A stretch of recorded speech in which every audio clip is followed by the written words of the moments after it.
इस तो किसान रोज आत्महत्या कर जाए। शुरू में जब हम जेल में रहे, जब 10 दिन तक रहे हम जेल में, फिर सुनारिया जेल में रहे हम 15 दिन तक।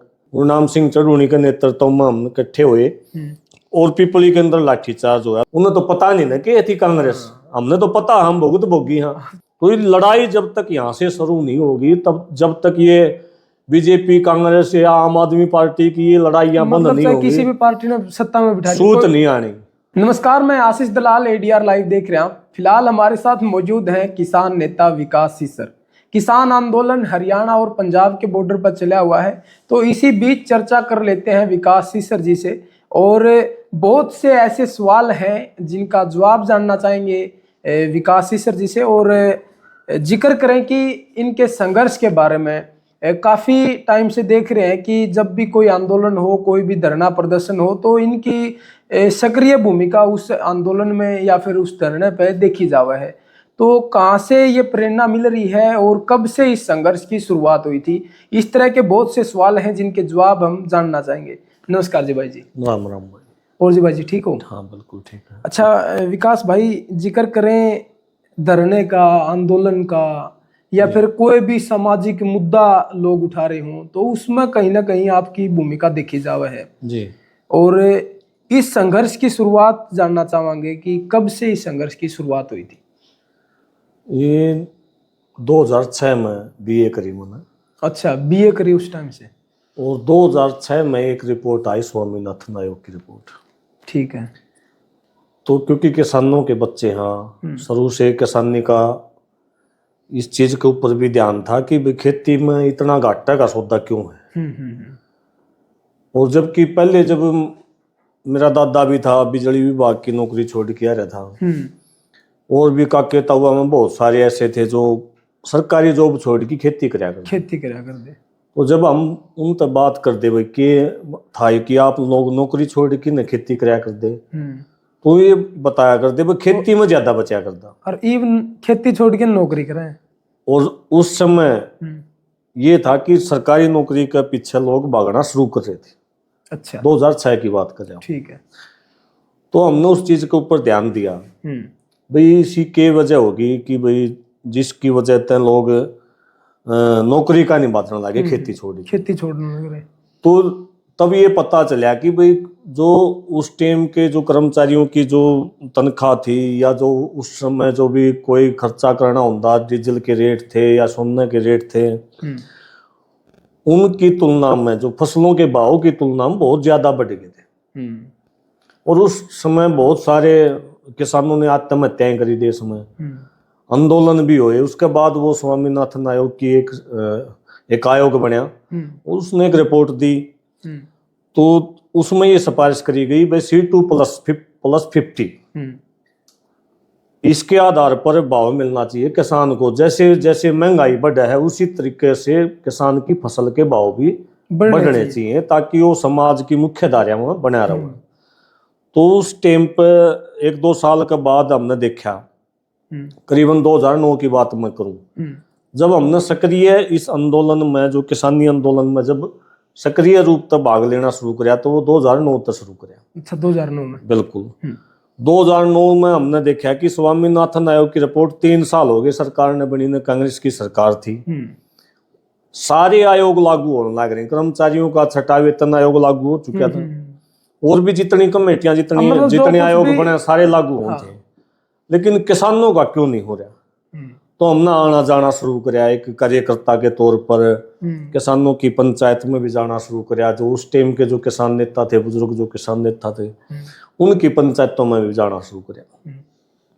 तो हमने 1-2 साल का बाद भी जब इस बात के ऊपर कोई बात नहीं चली, तो 2011 में 2012 में पहली बार हमने स्वामीनाथन आयोग की रिपोर्ट के ऊपर ये डिमांड करनी शुरू करी कि भाई स्वामीनाथन आयोग की रिपोर्ट लागू होनी चाहिए। हाँ, 2011-12 में डिमांड करी, पहली बार डिमांड हुई। और 2012 में हमने स्वामीनाथन आयोग की रिपोर्ट लागू करवाने खातर एक मुंडाल में एक पहली मीटिंग हमने मुंडाल में करी, दूसरी मीटिंग आड़े फुहारा चौक हिसार में करी, तीसरी मीटिंग नारनून में करी, जिसमें हमारे 14 साथी गिरफ्तार हुए।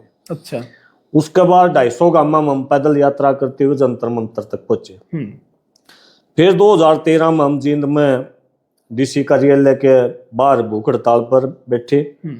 उस समय भी हमारे ऊपर मुकदमे हुए। फिर 2013 में हमने एक रेल रोकी बसोड़ा गांव के अंदर इसी मामले को लेके, फिर मुकदमे हुए। फिर 2014 में भी मैं चर्चा कर रहा हूँ कांग्रेस सरकार की, जिसमें जब अब या फिर जिक्र करा, आप जिक्र कर रहे हो कि कांग्रेस सरकार के टाइम पर जो कुछ हो रहा था। हाँ, बिल्कुल। और आज की अगर स्थिति का जिक्र करा तो इस चुनाव में देखा गया कि कांग्रेस का माहौल था, उसी कांग्रेस को लोग लाना चाह रहे थे। जो बड़ी समझण में जो हम जो लोग बड़ी गलती कर रहे हैं। और उस समय हमने मतलब ये संघर्ष आप बताने लग रहे हो, उस टाइम पे कांग्रेस का राज था। जब हम जींद की रेलवे स्टेशन है, उसमें अंग्रेजा टीम की जेल है, उसमें हम 6x6 की है, वह कॉल को खड़ी बोल दो चाहे उसमें। अच्छा, उस टाइम उसमें 12 आदमी हम डाल रखे थे। उस टाइम पे उम्र कितनी थी आपकी? उम्र होगी करीबन 27-28 साल। 27-28 साल, बिल्कुल। और ये बात है 2011-12 की, तो लगभग आप 20-21 से ही भाग लेना शुरू कर चुके थे। करिए तो असल तो 20-21 उम्र थी आपकी उस टाइम पे। 2006 में बीए करी, उसके बाद ही हमने ध्यान करना शुरू किया। 2009 में हमने सक्रिय भाग लिया। और भाग लेने का जो सबसे बड़ा कारण था कि जो स्वामीनाथन आयोग की जो रिपोर्ट थी, कहीं ना कहीं उसको समझण में अंग्रेजी में थी, वह 276 पेजा की रिपोर्ट थी। वह पढ़नी भी सब बस की बात नहीं थी। हम थोड़े बहुत कक्षा गए जाना थे, किसान के बालक थे, तो हमने उसको पढ़ा। और उस समय जो मुख्यमंत्री थे भूपेंद्र सिंह हुड्डा, उनके नेतृत्व में 7 स्टेटों के मुख्यमंत्रियों की कमेटी बनी थी। और मुख्यमंत्री भूपेंद्र सिंह हुड्डा ने ये सिफारिश करी थी कि हाँ, C2+50 के आधार पर किसानों को फसलों के दाम मिलने चाहिए। उस रिपोर्ट देने के बाद भी वो स्वामीनाथन आयोग की रिपोर्ट लागू नहीं हुई। अच्छा। हमने तत्कालीन सरकार से भी डिमांड करी भाई चलो स्टेट जो है चाहे एक बोनस के तौर पर दे दो आप, लेकिन आप मुख्यमंत्री हो हरियाणा के, आप चेयरमैन हो उस कमेटी के, आपका दायित्व बना है कि किसान को कम से कम उसके हक अधिकारों का एक बार डेमो तो दे दो, एक फसल के ऊपर दे दो, ताकि लोगों को पता चले भाई क्या अधिकार है, कौन से के भावना है आप। तो वहां से हमने जेल में भी कई बार जेल में गए। तो आप जब पहली बार जेल में गए थे तो कितने दिन रहना पड़ा था जेल में? शुरू में जब हम जेल में रहे, जब 10 दिन तक रहे हम जेल में। अच्छा, 10 दिन तक जो जींद में अंग्रेजों के टाइम की जो जेल थी, उसी जेल में आप? उसी जेल में 10 दिन तक। अच्छा। फिर 2014 में। आज भी है वो जेल या फिर अब तोड़ दी गई? जेल तो जींद की अलग है, लेकिन वो जो रेलवे स्टेशन अगर आप देखोगे ना, उस एक रात रखा हमने, जिसमें बैठने की भी जगह नहीं। अच्छा। मतलब 10 आदमी तो खड़े नहीं हो सकते उसमें, हम 10 आदमी रोक के रखे। कहने का मतलब कि जो थोड़ी सी जगह थी उसमें आप 10 आदमी थे। जो अत्याचार जो आज हमारे साथ हो रहे हैं वो उस टाइम पे भी हो रहे थे, कांग्रेस के राज में भी हो रहे थे। और जितना दोष बीजेपी का है उतनी दोषी कांग्रेस भी है। क्योंकि 2006 में तो स्वामीनाथन आयोग की रिपोर्ट आली ना, और ज्यादा अध्ययन कराया तो हमने ये भी पता चला WTO के भी जितने समझौते हैं, विश्व व्यापार संगठन में जो कृषि को, भारत की खेती को लेके, वो भी कांग्रेस वाले लेके। तो ये समझने वाली बात थी। और क्योंकि हम किसानों के बेटे थे, तो हमने इस आंदोलन का कांग्रेस सरकार तक शुरू कराया। फिर 2014 के बाद ये बीजेपी आएगी। फिर 2015 में फिर हम पिपली के अंदर इकट्ठे हुए, फिर सुनारिया जेल में रहे हम 15 दिन तक। अच्छा। इसी रिपोर्ट के लिए, स्वामीनाथन की रिपोर्ट के लिए, जिस रिपोर्ट के लिए उस टाइम के जो किसान महासंघ के जो इनके ओम प्रकाश धनखड़ जी थे, पूर्व कृषि मंत्री, वो संघर्ष कराया करते। उनने भी उचाना, हमारा अनशन था, हमारा बुजुर्गा उचाना 2014 में, वो हमारा अनशन के ऊपर धरने के ऊपर आए, लिख के दे की गई कि जब भी हम सत्ता में आवांगे तो हम स्वामीनाथन आयोग की रिपोर्ट को लागू कराएंगे। अच्छा। 2014 में के ही चुनाव में खुद नरेंद्र मोदी जी ने 29 सभाओं में कहा अलग अलग।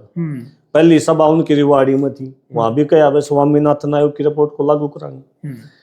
लेकिन विडम्बना ये रही, चाहे कांग्रेस हो चाहे बीजेपी हो, आज आप देख लो 2006 के बाद आज 2025 हो गया, करीबन 19 साल हो गए, 18-19 साल। तो आज भी उसी काम के लिए और उसी आंदोलन पे किसान लगे हुए आज भी वही आंदोलन चल रहा वही आंदोलन है। तो ये सारा का सारा संघर्ष। उसके बाद हम 2015 में फिर जेल में गए, फिर 16-17, फिर हमने 2018 में फिर खेड़ी चौपटा में एक बड़ा आंदोलन कराया था 2018 में। 2018 में उस टाइम पे भी हमने दिल्ली के कॉल दे रखी थी, भाई दिल्ली चलो, पहली कॉल हुई थी दिल्ली चलो, दिल्ली चलोगी। हाँ, उसमें बहुत सारे नेताओं को गिरफ्तार कर लिया था, हमारे ऊपर भी FIR दर्ज हुई। और उसके बाद 2019 में 80 के अंदर भी हमने एक बड़ा आंदोलन कराया। तो आंदोलन तो हम करते रहे। मतलब 2009 से सक्रिय हो गए थे आप? बिल्कुल, 2009 तक हम इस आज जहाँ भी खबर आ रही थी कि भाई किसान वहाँ संघर्ष करने लग रहे हैं, तो आपके पास हम चाहे बस में बैठ गए, लेकिन वहाँ पूरी कोशिश करा कर दे कि पहुंचा जाए, उनका समर्थन करा जाए। बिल्कुल बिल्कुल। ठीक है जी भाई जी। और इसके पीछे क्या कारण मान रहे हो कि कांग्रेस के राज में भी वही शोषण किसान का हो रहा था और बीजेपी के राज में वही शोषण हो रहा है, लेकिन लोग इस बात को लेकर जागरूक नहीं या फिर समझ नहीं पा रहे हैं? देखो, यह सबसे बड़ी पीड़ा है, आज भी है मेरे। लोगों का यह बात नहीं समझ में आ रही कि असली जो इनका जो बाप है वो है पूंजीपति, अंबानी, अडानी, या जो दुनिया लेवल के जो अमीर लोग हैं वो सारे इनके बाप हैं। सरकार तो एक माइनर छोटी ही चीज है। सरकार चाहे कांग्रेस चल आओ चाहे बीजेपी आओ, जो लोग कांग्रेस का राज में नहीं लड़े, जिन जेल नहीं देखी, जिन मुकदमे नहीं होते, उन्हें तो पता नहीं ना कि थी कांग्रेस। हमने तो पता, हम भुगत भोगी। हाँ, तो कांग्रेस के राज में भी ये काम हुए थे, वही काम कांग्रेस का राज में हुए थे, वही काम बीजेपी का राज में लग रहे हैं। और भी कोई सत्ता परिवर्तन कर लो आप, जिस तरह ये पंजाब में आम आदमी पार्टी की सरकार है, उड़े भी तो लठ मारे हैं, या फिर दिल्ली में वहां भी तो लठ मारे हैं। पंजाब में आप देखोगे पिछले दिन लठ मारे किसान ने। कोई भी सरकार, तो कोई पार्टी बना, मतलब ये है कि जो सरकारें बन रही है उनका ऊपर कोई ना कोई बॉस है, उनका ऊपर बॉस है, पूंजीपति है, उनको चंदा दे, उनसे पार्टी बने हैं, उनने तो सत्ता में है, वो जो डिसाइड करे हैं। और मैं नहीं कह रहा, ये तो इस आंदोलन का 2020-21 का आंदोलन के बाद बड़ी बड़ी मीडिया चैनलों ने भी दिखाया कि जब ये 3 कानून आए, वो कानून बनाने से पहले सरकार की एक मीटिंग हुई हाई लेवल की। उस मीटिंग में कौन थे? सारे पूंजीपति थे। उस मीटिंग में अंबानी था, उस मीटिंग में अडानी था, महिंद्रा था, जिनका खेती तय दूर दूर तक कोई लेना देना नहीं। खेती बाड़ी का कानून बनना, नियम कायदा बनना, तो उसमें पूंजीपति बैठे, किसान की मीटिंग होनी चाहिए। तो ये विडंबना सबसे बड़ी है कि लोग इस बात को नहीं समझ रहे। लोग आज भी इस बात को पकड़ी बैठे हैं कि कांग्रेस आ जाती तो के पता क्यों होता।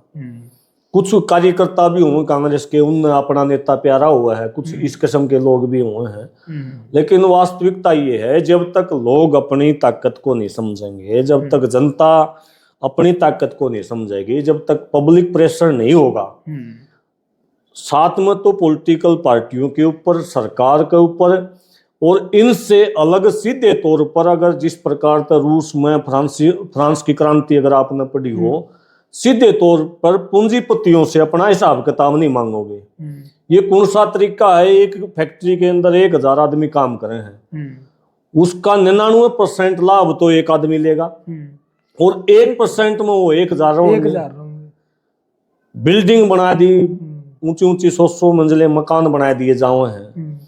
जो मकान बनानी है उसका सिर पर छत नहीं, वो फुटपाथ पर सो है, और जो जिसका पसीना नहीं आंदा वो उसके बच्चे उसमें सो आराम करें। असली लड़ाई यहाँ से शुरू हुआ है। जब तक ये लड़ाई यहाँ से शुरू नहीं होगी ना, अपने हक अधिकारों की बात को हम नहीं समझाएंगे। पूंजीपतियों को भी हमने ये बताना पड़ेगा, भाई ये सृष्टि के ऊपर सबका अधिकार है, न कि तुम्हारा या तुम्हारे बच्चों का है। जो इस धरती के ऊपर पैदा हो गया, परमात्मा ने पैदा कर दिया, चाहे वो किसी भी रूप में, किसी भी वर्ग में पैदा हो रहा हो, उसका बराबर का अधिकार है। कम से कम जीने का अधिकार तो हो। बिल्कुल, यहाँ तो जीने का अधिकार भी नहीं है। 36 करोड़ लोग एक टाइम भोजन नहीं कर पा रहे। बहुत सारे लोग आत्महत्या करने लग रहे हैं। 31 तो किसान रोज आत्महत्या कर रहे हैं। तो जीने का अधिकार भी नहीं है। तो ये लड़ाई जब तक यहाँ से शुरू नहीं होगी, तब जब तक ये बीजेपी कांग्रेस या आम आदमी पार्टी की ये लड़ाइयां बंद मतलब नहीं चाहे होंगी, किसी भी पार्टी ने सत्ता में बिठा दी, सूत कोई नहीं आनी, बदलाव नहीं होने वाला। बदलाव नहीं होने वाला, क्योंकि जब तक जड़ तक बीमारी का इलाज नहीं हुआ तब तक कोई फायदा नहीं है। और ये इसकी समझ मैं उम्मीद करूं कि नौजवान समझे, कम से कम बुजुर्ग ना समझ पाए हो तो नौजवान जरूर समझे इस बात को लेके कि भाई ये पॉलिटिकली चेंज है, ये इनसे कोई फर्क नहीं पड़ना। ये सिर्फ अपने निजी स्वार्थ के लिए बदलाव होने लग रहे हैं। ये सारे निजी स्वार्थ के अपने अपने बच्चा ने सेट करे हैं। इनके अलावा कोई अभी चुनाव खत्म हुए हैं, कितने अपने बेटियां की चिंता है सबने। किरण चौधरी ने अपनी बेटी सेट कर दी, वीरेंद्र सिंह अपने बेटे ने सेट कर दिया था, उड्डा अपने बेटे ने ठाई अंड था, राव इंद्रजीत है वो अपने बेटे ने ठाई अंड था। मतलब सब अपने अपने लगे हुए हैं। राहुल गांधी रही भी, सोनिया गांधी ने अपने दोनों बेटे बेटी अपने सांसद बना दिए। बीजेपी वाले भी नुए हैं, सारे के सारे धर्मवीर अपने बेटे ने ले हंड है।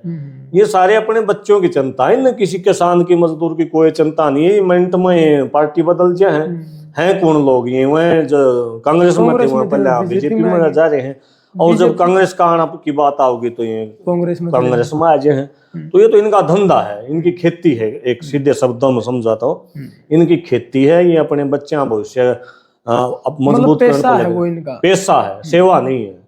तो इस तरह भला होने की तो संभावना है नहीं। दिल्ली के बॉर्डरों पर जो आंदोलन चला था 2020-21 में, उसमें काफी संख्या में किसान वहां पहुंचे थे, और शायद आंदोलन शुरू होने से पहले भी आपकी गिरफ्तारी वहां पर हुई थी जी। घर से आपको उठा लिया था, कुछ इस तरीके का इंसिडेंट हुआ था जी। तो जो इतनी भीड़ वहां पहुंची थी, इतनी ज्यादा संख्या में किसान पहुंचे थे, तो वो जागरूकता थी या फिर बहकावे में लोग आए थे, या असल में क्या कारण रहा कि वो आंदोलन इतना लंबा चला, इतना बड़े स्तर पर चला? क्या उसका जो सबसे बड़ा जो कारण था ना, उस आंदोलन में देश का हर किसान मजदूर संगठन एक हो गया था। और एक होने का कारण भी ये था कि पिछले 50 साल में कोई भी किसान संगठन अपने तरीके पर, अपने सत्र पर, मान लिया मन ने संगठन बना लिया और मन ने कोई आंदोलन लड़ लिया तो सफल नहीं हो पा रहा था, चाहे वो कितना ही बड़ा था। तो जब ये 3 कानून आए तो इसमें 3-4 महीने तक पंजाब वाले पंजाब में लड़े। हम उस टाइम पर हरियाणा में पहली पंचायत हमने पिपली में करी थी। हम जब 14 संगठन थे, गुरनाम सिंह चढ़ूनी के नेतृत्व में हम इकट्ठे हुए और पिपली के अंदर लाठीचार्ज हुआ, लोगों में जागरूकता आई। उसके बाद हमने सिरसा में जो है दुष्यंत चौटाला का घर को घेरी रखा करीबन 1.5 महीने तक। गांव गांव में हम गए और लोगों को जागरूक कराया। फिर ये काल आई दिल्ली जाने की, तो दिल्ली भी जब हम जा पाए, जब गांव गांव तक हमारी बात पहुंच गई, किसानों को समझ में आ गई भाई ये तो जीता मान के ऊपर तुले आए हैं, तो इतनी बड़ी संख्या में वहां दिल्ली पहुंचे। और दिल्ली में भी जो संगठन कोई अलग रह गया था, उससे रोजाना ये कोशिश होती भाई उस सारे संगठनों ने एक कर लो। और उस एकता का ही परिणाम था कि हमने नरेंद्र मोदी सरकार को झुकाया और वो 3 कानून वापस करवाए। और उससे पहले भी ऐसा नहीं होया। और आज मैं ये कह रहा हूं कि आज के बाद भी जब तक सब एक नहीं हो जाते तब तक कोई भी लड़ाई किसी सरकार के खिलाफ जीती नहीं जा सकती। हाँ ठीक है, 2-4 दिन या 10 दिन 20 दिन कोई मूवमेंट खड़ा चल सका है, छोटा मूवमेंट जीता जा सका, लेकिन जो सरकार से कानून बदलवाने की बात है या कोई कानून लागू करवाने की बात है, इस टाइप से कुछ बड़ा हो नहीं सकता। अच्छा, जो मतलब वो प्रचार जाके न कराया गया, उसकी वजह से इतना बड़ा आंदोलन सफल हो पाया, फिर हर किसान या फिर मजदूर ने या फिर संगठन ने उस लड़ाई को अपनी लड़ाई समझा तो वो भीड़ इतनी इकट्ठी हो पाई या इतने बड़े स्तर पर लोग जागरूक हो पाए? बिल्कुल, बिल्कुल। जो ईब आंदोलन चल रहा है उसमें इतनी जागरूकता क्यों नहीं हो पा रही है, या फिर उसको लेकर लोग इतने जागरूक क्यों नहीं हो पा रहे हैं? देखिए, एक तो जो सबसे बड़ा नुकसान जो हुआ, जो सबसे बड़ा जो चीज थी, संयुक्त किसान मोर्चा जिसका नाम था, संयुक्त किसान मोर्चा जब 2020-21 का जब आंदोलन खत्म होया, उस टाइम पर देश में विपक्ष से भी मजबूत अगर कोई संगठन था तो था संयुक्त किसान मोर्चा। 560 जिले में अगर कोई संयुक्त किसान मोर्चा कोई काल दिया करता तो 560 जिले में देश के में लागू होया करती बात। इसका मतलब क्या है कि 560 जिले में कांग्रेस पार्टी जो विपक्ष की बड़ी पार्टी कही जा है उसके पास कैंडिडेट नहीं खड़े करने खातर, और लेकिन शिव किसान मोर्चे के पास 560 जिला में 560 जिला में लोग थे। तो पहला जो सबसे बड़ा षड्यंत्र होया, जो संयुक्त किसान मोर्चे को तोड़ा गया, जो दो टुकड़े करे गए, जो राजनीतिक और एक गैर राजनीतिक, जो भी इसका जिस भी तरीके से कुछ भी कराया, लेकिन सरकार इस बात में सफल हो पाई कि भाई इसके दो टुकड़े कर दिए गए।